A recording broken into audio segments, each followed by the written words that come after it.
What is your position on the recent outcry of defunding the police, Yeah. reforming or otherwise depowering the police?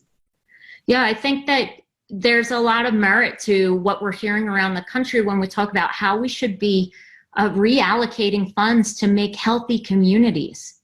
That safety does not just come from a police force, that safety in a community comes from housing.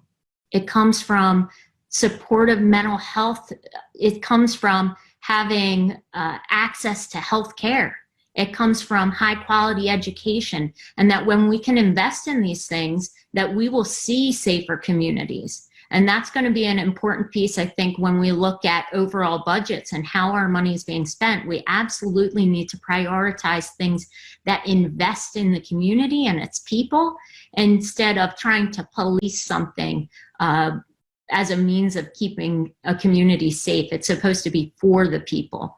So I really think that there is a lot of work to do to shift the way we are spending our resources.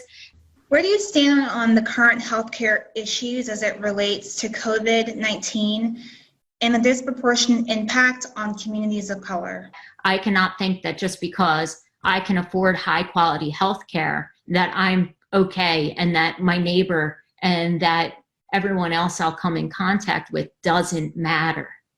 Free healthcare for coronavirus, I think that's an opportunity for us to pilot what it will look like as we're expanding free access to healthcare. Marching around the country, and I just mentioned I was just at the march, even in Brigantine. Even when you're intimidated and scared, you're still showing up because it's the right thing to do. Knowing that there were people there, it had been on Facebook. There was a lot of nastiness around that rally. That everyone is still showing up because this is so important. It's such a historical time. I think that we need to shift a lot of the resources that are currently being used to absolutely provide better training to help police officers understand their bias, to make sure that they are learning how to de-escalate.